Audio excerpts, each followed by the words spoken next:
deal with, as owners of businesses, small businesses and entrepreneurs. Part of the challenge you always have is finding people that you can not only confide in, but also people that can guide you. I mean, there's all kinds of people you use as consultants and colleagues, and you get input. But I can tell you there's been so many times that, and I have to apologize because I still have a cold and cough, so if I happen to cough, cover your ears. But what I've found is I've come up against various challenges, and when you talk with your colleagues, they come from different backgrounds. And when you talk with your customers and vendors, they all come from different backgrounds. And sometimes the feedback you would get wouldn't make sense, especially as a Christian. But when I went to God's Word and I pray, it seems like inevitably within a day or two, I would find maybe not the answer I would want, but I would find an answer that would make sense. Amen. And as we, and as I went through this process of, I think the first 3 or 4 years of being a Christian, I would do what a lot of Christians try to do, is read through the Bible once a year. But I learned as I come up against various challenges, to pray, and then pray for God to show me light, show me wisdom, and give me an answer. And I can't say every 100% of the time, because I can say it right now and say I'm looking for a lot of answers with things in the business, but I do find that through prayer and through involvement with some of the people you're going to see in this short presentation, what you're going to find is that God works in mysterious ways. And I have to say that one of the things that happened in the business, I made a decision that our business was going to do its absolute best to glorify God. And as we went through this process, one of the things that I wanted to do is have people that we dealt with, that would be from outside, know what our company values were and what our goal was, and what we saw as our vision in this business. And one of the things that happens with most people is they come to a page. JB, I'm going to try to use yours. We, because of the technical issues here, what we're using 2 computers. We're going to use this particular one for this part. But what happens with most companies that are around the world, you're not talking to everybody that comes to look at your company or has heard about your business on the phone. Many times what they do is they go to your website. They go to your website, what are the products, what are people saying about you, and what type of company are you, what type of history you have, what type of customers you're dealing with. And so the first thing that I wanted to do,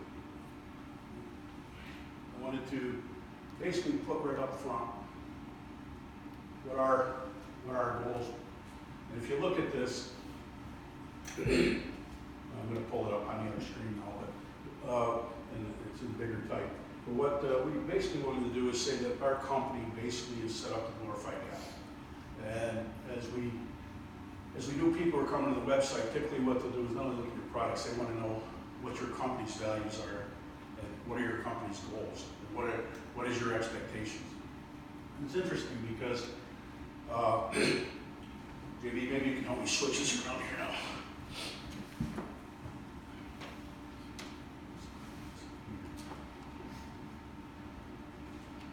So what you saw here on the page when you go to the website, and you looked at the company, if you looked at the company's goals and the company's values, basically what we did is we put 2 Corinthians 8:21 as our goal, for we are taking pains to do what is right, not only in the eyes of the Lord, but also in the eyes of man. 2 Corinthians 8:21. And then we put right out there, as a faith-based company, Healthway's mission is about more than just providing the purest possible indoor air quality for our customers. We manufacture indoor air quality products, medical grade air purification equipment for hospitals, for medical centers, and for homes. So we're saying that our goal is to provide a good product, to provide good indoor air quality for our customers. It is about doing the right thing for our employees, customers, and business partners. Our products are powerful, and so is our spirit. We desire to glorify God with our products and businesses. Well, interesting thing, we made the decision to do this, and we've had various scriptures that we will add to our website at times. And as we've gone through this exercise, it's funny, there were companies that we dealt with, and I'm going to show you, and people that we've dealt with, and said, whoa, whoa, whoa, you know, especially in the Middle East and Malaysia. If you're going to deal with us as a company, we don't want this on. We want you to take this off your website. So I'm going to jump to a discussion here specifically in a minute, but you look at even inside our business, you'll see the guy in the red checker shirt there. He's what we've done with our employees, we've made it clear with all of our employees that our goal is to glorify God with what we do. And if we have to make a decision and you don't know what that decision is, what do you think God would like us to do? Make a decision. It may not end up coming out from a business aspect how we would expect, but at least we can say we're trying to do our best. And I can't tell you all the ways we fall short, but we do a Bible study every Thursday at 10 a.m. This is about half of the group that attend usually. Because we have salespeople that are outside the office, we have a number of employees that are installing products and things like that.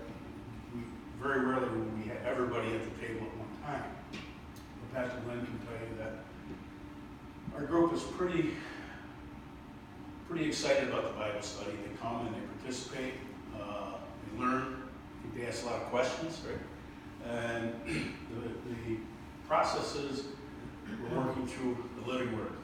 And I think it's been a blessing for us to have Pastor Glenn there before Pastor John, because I didn't want to have an employee try to do, or a staff member try to do the Bible study, because I felt that we'd be in a situation where if one employee had an issue, whatever it might be, with another employee, and they're trying to run a Bible study inside, it could create a little more complexities than we needed to have. So I also wanted to have the knowledge that was going to be required that I felt I didn't even have when it came to trying to deal with a group of people that have all different levels of experience and all different relationships with God and are at different levels of God's Word. So Glenn does a phenomenal job, and I thank you, Glenn, for doing it. So here, this is actually I think I just snapped this last Thursday. Now, as you look at what we do, this is our Class A operations where we manufacture. On the right side, you see commercial products. That one would be for a building that would be about 10,000 square foot on the right side, and these are small portable units. And we are having some issues as it relates because of tariffs with the portable products, whether we keep them here. But it's interesting even on the production line and throughout the office how we have certain employees and talk to other employees that don't participate in the Bible study. It's not something we make mandatory. So between 10 and 11 every Thursday, people who want to come to the Bible study come. The ones that don't come get to do what they want. They don't have to work. But we do our best to try to talk with various staff members that aren't Christians and try to tell them why our core values are what they are. As an example, the guy furthest to the left here, the tall fellow, he's a Muslim. We have employees that are Chinese, we have Middle Eastern, we have employees that are Swedish, Hong Kongese. And the interesting thing about this fellow, and he's having some real challenges because his wife's father's a Baptist minister. And he's a Muslim. And I've had a number of discussions with him about his faith and our faith. And it's kind of interesting how he's going through this process. They have 3 boys, and the thing that I've tried to do in this particular situation is be open enough and help his wife talk about God. They've left it open where, in their case, they want their boys to choose between the Muslim faith and Christian faith, and that's because the mother's Christian and the father's Muslim. So the way I've looked at this, good, bad, or indifferent, is we talk with them and we request God to work in their life. And we pray that sooner or later, Mr. Reyes will become a Christian. As we look at this particular one, it's interesting. We have an operation in Shenzhen, China, and you'll see some of the staff on the right-hand side. They have two partners, the one on the left, Zhao's Chinese, the one on the right, Wang is Taiwanese. The fellow on the right is a Christian. He's a Taiwanese Christian. When I travel to Taiwan, when I travel in China with him, travel in Hong Kong, every morning we get up and pray together. And that's really, I think, this operation has survived 20 years in all kinds of changes politically, all types of changes with staff, primarily because of our faith. And the fellow on the left, what's interesting about him is he was a colonel in the Guangzhou Army. And his wife's father was like Secretary of State of Guangzhou. And in China, you worship the ruler as a rule, pun intended. But what's happened here, Zhao, the fellow on the left, we're 1/3 partners in this business, 1/3, 1/3, 1/3. We couldn't form a company in China, wanted to form at that time with the government that could be 100% owned by a foreign national. And I had worked with Wang on the right in Taiwan. He was president of Air Traffic Controllers, and we become friends and started to pray before we started this business. But because of him seeing Zhao and I pray, we'll say grace before we eat. We don't always say it out loud because of, you see the next picture, we have any staff. But the interesting thing is Zhao's become very interested in this. He said, I don't understand why you guys pray all the time. I don't understand this God you talk about. It just doesn't make sense to me. And over the years, when we started out, he run the business because he's responsible for manufacturing on the floor. He run the business as a tyrant. What he would do is he'd bring in the employees. If there was a mistake, a quality control problem, there would be times when we started there, we'd have to bring product all the way back from China, or send product all the way back to China, I should say, because of poor workmanship. Trying to get ISO set up to quality standards, trying to do it so they would build it the same every time. It's not just truck and pay, it's not necessarily easy. But what would happen, he'd bring the staff in, line them up on the wall, and he'd start hollering at everyone individually. How could you do this? You guys know better than to do this. You're stupid. You know, and of course he's doing this in Chinese. I just know he's yelling. And so as he's going through this process where he's screaming, yelling at people, I look at him and I say, I don't understand. And in Chinese, that's I don't understand. And he says, well, you won't. He's Chinese. You're American. I'm Taiwanese. And they don't necessarily like Taiwanese all the time. So we continued to work, and we'd sit down with him. After about 4 or 5 years of him doing that, I told Wang, I can't take it anymore. I think we have to explain to him that he's partners with us. We own 66% of this business. We expect him to treat people a certain way. He doesn't treat people a certain way, and we have to find another way to do business. We sat down and we explained our faith, and we explained why we feel it's important for them to treat people with dignity, for them to treat people with the ability to understand what the problem is and how to resolve it in an amicable way. And we explained at the same time, what we felt the Bible said about different levels of society working together, and that everybody is the same when it comes to God's eyes. And the interesting thing is, as we've gone through that process, if you were to sit now and he has a problem, he brings people in, he sits them down, he asks why they think this happened, he asks what do we do about this going forward. And the other thing that I'm going to say before I jump to the next slide. I have not been to Israel, I have not been to Jerusalem, I have not been to Bethlehem, I haven't been to that area where I want to go. He has a chance because he's semi-retired. The first place he wanted to go was Israel. He wanted to go to Jerusalem, he wanted to go to Bethlehem. I want to find out about God. I want to find out how real this is. And what's happened is, I could show you pictures and pictures and pictures on this computer that he sent me of all the different churches and all the different things. He says, my Chinese name is Lalo, and he says, Lalo, I want you to know that I went to these places because I've been feeling a lot different over the last couple of years. He says, but I want you to know, when I went to these places, I felt different. I felt things happen. And I've started to pray. So what I've done here and what God has done, I have to say, is long because he speaks Mandarin very clearly. He sits down and gives testimony, talks with Joe about his relationship with God, talks with Joe about, and we've given him a Chinese Bible. And he's one of these guys that's very, very set in his ways. So he reads the Bible word by word. And he goes through the exercise of trying to come away with what he feels are his questions that he has to ask. Okay, the reason I wanted to show this picture is this is the group that's the staff, not the production people, but the staff.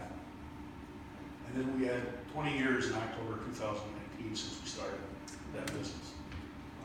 The significance of this for me is if you see the people at the table, all these people had worked for the company over 10 years. And as we sat at this table, they brought the food in. Joe asked if I would say grace and the blessing for all these people. Amen. And what happens is because Joe, as the leader, now think of this, they have typically looked at the ruler, in this case President Xi, as their God. What he says goes. Joe has taken a turn for that. And because his family is in the top 2% of the Chinese culture, he's looked at as somebody that has the answers. Amen. So when you sit at a table with these Chinese people who have been with us for 10 years, and you have somebody like Joe say, Lalo, please say grace. Because we say grace, Long and I say grace ourselves before we sit down every day, but on the 20th year anniversary, we sat down, he asked in front of all these people to say grace, and they all bowed their head. And they asked questions. So when you look at going through this exercise, you'll see some of these things that we've tried to do here in the U.S. as well. But as you look at our business, we're manufacturing products here in the U.S. We've tried to do more here in the U.S., but we also are doing things in China from the manufacturing side. What allows our business to survive and run is because of this relationship in China and because of the ability to work with this group in a trustworthy way and have this long-term relationship as opposed to jumping from different types of vendors all around. So now this situation is one that I mentioned when we began. But this was kind of an interesting, tough situation for me. If you look at these two people, they're Indian, they're Malaysian, they live in Malaysia, and the fellow on the right, his closest friends and attorneys are Muslim. And what happened in this situation, his best friend is the Secretary of Treasury for Malaysia. And they're also high-ranking officials in the government. And his best friend and partner in his business is the one who told me that if you keep scripture on your website, you're not going to deal with the Malaysian government, you're not going to deal with this company. And, well, here they have what's called a gentleman's club. The gentleman's club is a club that is like 200 to 250 years old. We go in, we talk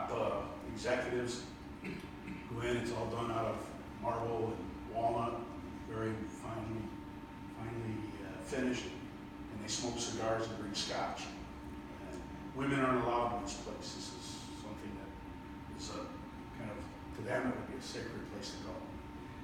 And I'm sitting at a table with his partner and him. His name is Nitesh. And Nitesh says, the guy's name's Farden, he says he has something to tell you. So I go ahead. He says, our religions aren't much different. He says they're basically the same. And he started going through all his rationale with that. And I listened to him, and he started explaining 9/11 to me and what happened and how he felt when the government people feel that it was an inside job here in the U.S. You got to be careful how you react to these things, because first, you're sitting in a hall with probably 200 people that are at the top in the government, and out of the 200 people, 190 of them are Muslim. And so I started the debate with him at first because I was too naive to understand what the situation was. And finally, he told me that it's your website we don't like. We understand that you worship God and believe in Jesus Christ, but we don't agree with that philosophy. So before we do this deal with the Malaysian government to put commercial products in our hall, you must do this. You must take this off the website, and you must continue to work with us without, especially in our country, talking about God. And the only thing I can say to him is I said, we can't do that. The reason we can't do that is our core values are to glorify God. Amen. So we have a situation I understand. We come from different backgrounds. I understand that we have a different religion. But if we can't do business, I also understand that. This was about 6 years later. And what happened is they invited me to participate in this wedding in Malaysia. And all but probably 10% of them there were Muslims, and the other were Hindus and Christians. And believe it or not, that wedding we were able to, because of this situation, there's a fellow that, his name's Jorn Anderson, he recently passed. He's a Swedish fellow that had a business that we bought, but he's there with me. And because of what they told me about taking it off the website, I wouldn't do it. Jorn Anderson wasn't a Christian. He asked, well, why not? So I went through and explained to him how God has blessed us. And now as a Christian, not only does God direct us, but he died for our sins. And because of him dying for our sins, not only do we have the opportunity to live the life of eternity in heaven, we have the opportunity to have guidance from God. And the wisest person that I know is Jesus Christ. And I have to refer to him on a regular basis in the Bible. And Jorn started thinking. And he says, oh, very interesting. And I said, we can talk more about this later. We went to the wedding. And, well, to make a long story short, we shipped an order for this company just 2 weeks ago. We continued with them.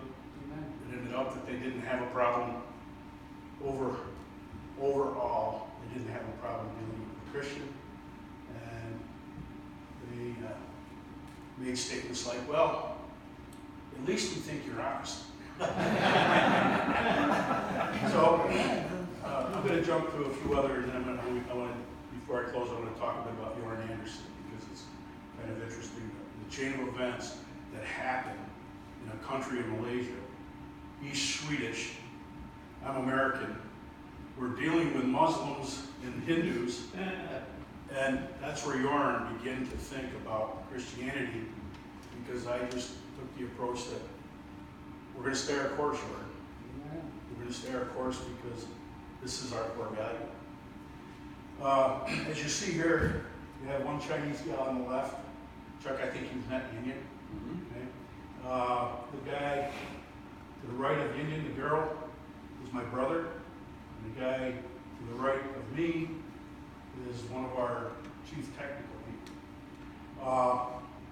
Union, also Chinese, also despised Christianity, was an atheist. Now what happened is, I don't have the pictures here to show, but God brought us to a company to deal with in Hong Kong, a Christian company.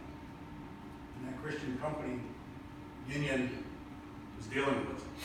And that Christian company, because of the relationship and because of our partially Bible studies and things she sees happening in the Bible, and her desire to learn why we're Christians. Union's now a Christian. Amen. And she's now living in China. And what she's doing is talking about Christianity in China. Amen.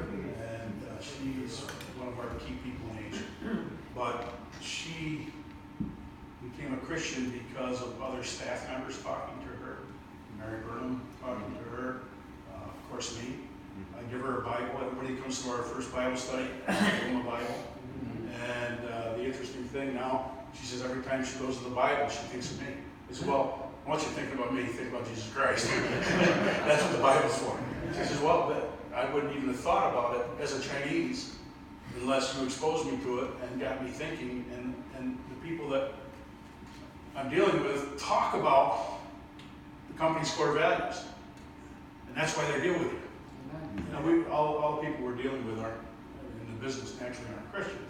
But a high percentage that we've gotten over the last 4 years have come to us because of our website and or other companies that we're dealing with say you have to deal with this company because they're Christian people. Okay, this is kind of interesting. Korean wedding. Putting this up because you'll see the traditional Korean wedding and the Christian Korean wedding. And when you look at the two of those, they did both of them in one day. This company is a Christian company. It's also, the South Koreans have seen a tremendous growth over the last 20 years of Christianity in South Korea. And because they were brought to us by a Christian company that we deal with out of the Philippines, and they were looking for a product that we had, and because we were dealing with the Christian company in the Philippines, they brought us the Korean Christian company. And the interesting thing, I was invited to this wedding. They wanted me to come to this wedding. And because of our faith, I think we honestly do build a much deeper relationship with our customers and our vendors that we deal with that have faith. Because we can, you know, in some cases like in Malaysia, you got to be a little careful. You can't jump up and down and go through an exercise in certain environments where you create arguments amongst people. But in many cases, what we have found, look at this. You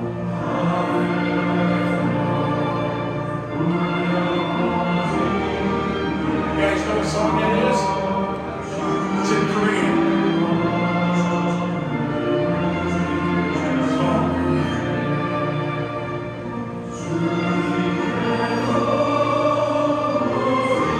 That was really exciting for me because I was sitting here listening to it. Hey, I know that song! Because a lot of other ones you didn't know. Whoops. Okay, now, that wedding happened to be with a customer that is dealing with one of our brands called Healthway. And they buy a certain product and they sell a product a certain way in South Korea. Interestingly enough, in the U.S. we deal with a company that some of you may be familiar with, Nest Thermostat. Nest Thermostat is now owned by Google.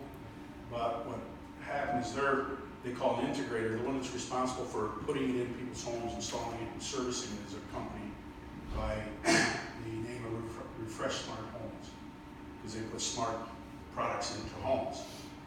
We started in the USA as a Christian group.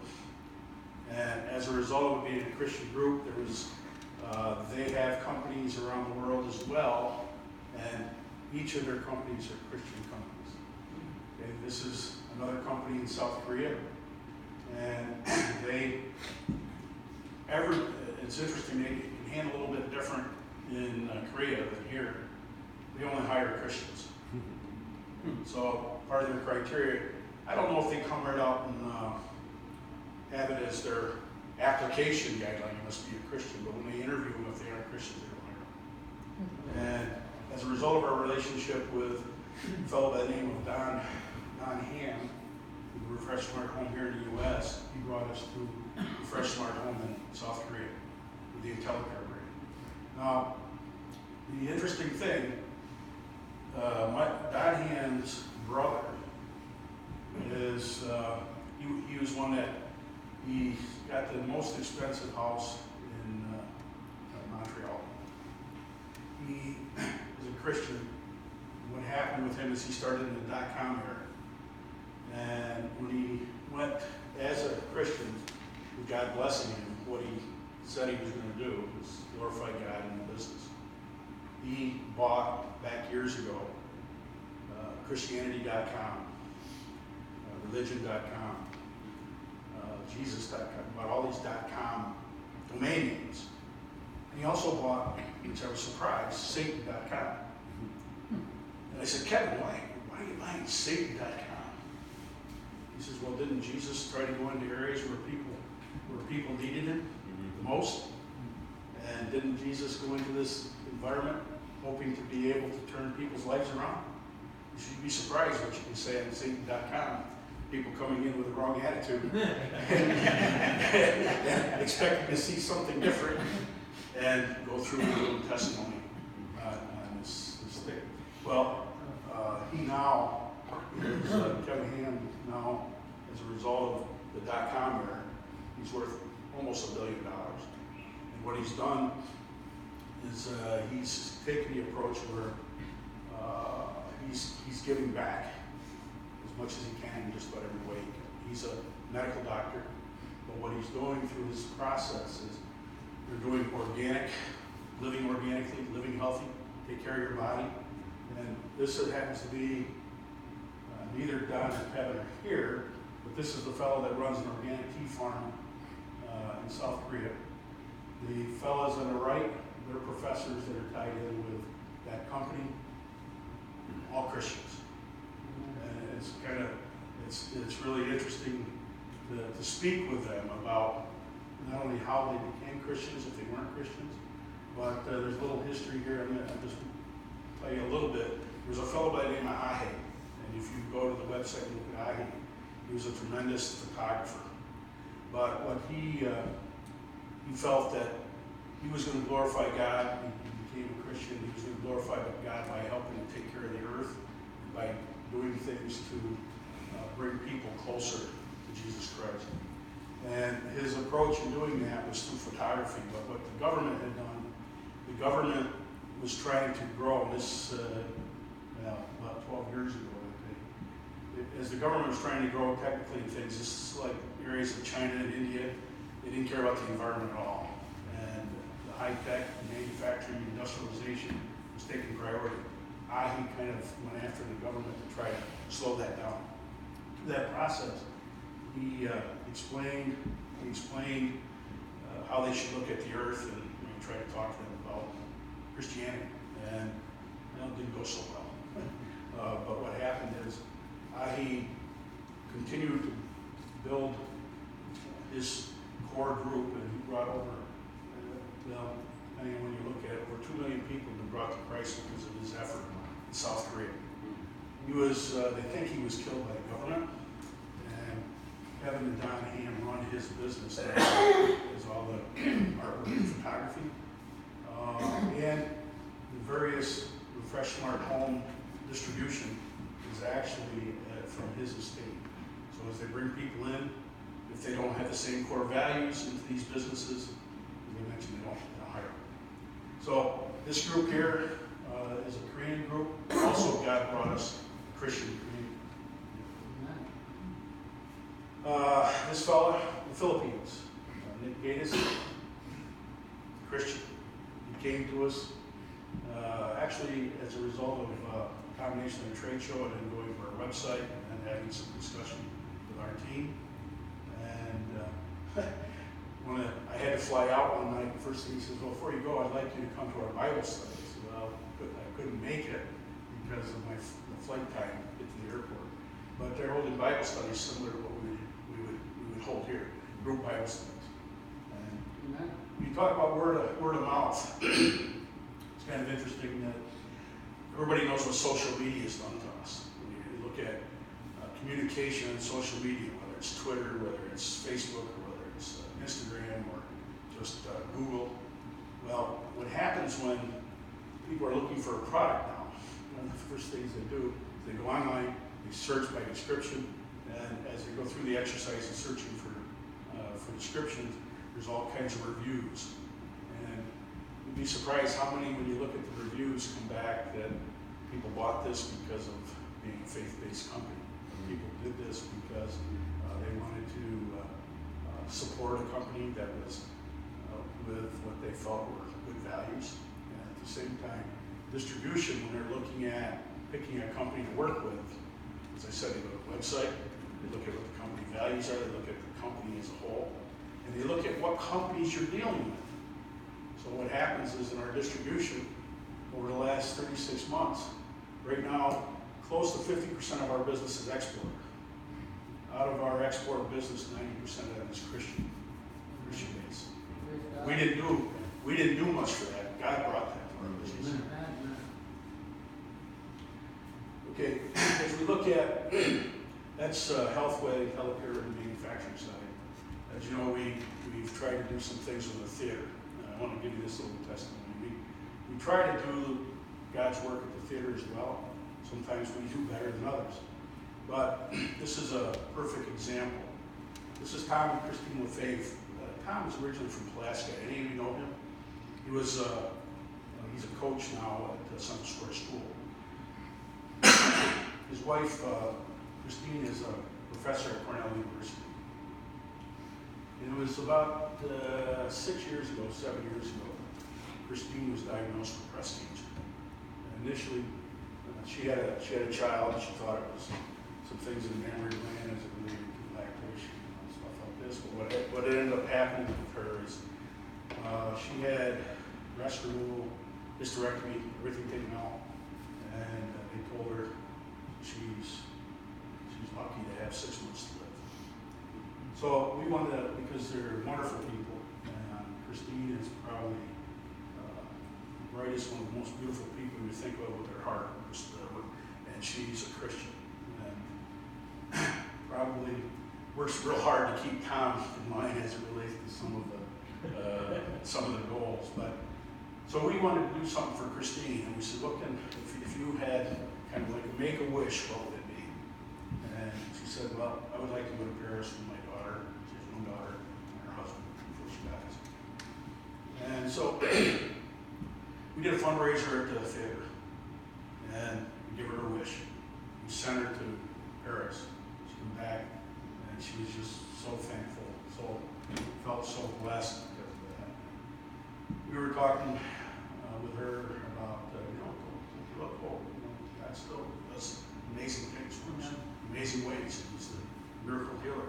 And she had friends, as we all have, that have had cancer and just didn't make it. So we were asked to join them for prayer at the church, put our hands on it and pray for her. So everybody gathered to do that. And she'd been back from Paris for about, I guess, 4 or 5 days. And so we did that, and then we all went home. She went to the doctor's on Tuesday of that week, and the doctor said, I don't understand. You have a trace of cancer in your body. What did you do? And the same doctor's the one who told her a few months before, we have 6 months to live. So we get this call, because she would call us, and she was thankful for the trip and everything else. And she said, the amazing thing is, prayer really does work. Not only does it work, the doctors say I'm cancer-free. It isn't where it's in remission. No cancer in your body. You can't find it. There is none. It's like you're healed. And she learned that 3 years ago, and to this day, she still has that percent. So, as I look at that, the theater's a different business than our manufacturing. We have a lot of different people coming to the theater that know nothing about what we do in the manufacturing side. And as we go through that process, it's really good when you can take people aside and talk with them, have them talk with you about challenges. Sometimes it's a little too busy to do that, but we've had a couple situations like this. Okay, you see this picture here of this group. The slim guy on the right, he's on our advisory board, and he's an attorney. Glenn, you've seen the guy in the center.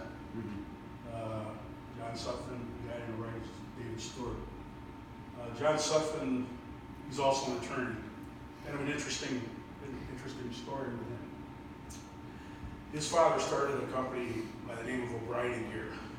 O'Brien & Gear is a large civil engineering firm here in Syracuse. And he worked for him and just sold his stock. The company got sold a year ago, January. And John has worked with us as an advisory board member for, I think, 6 or 4 years as well. O'Brien & Gear.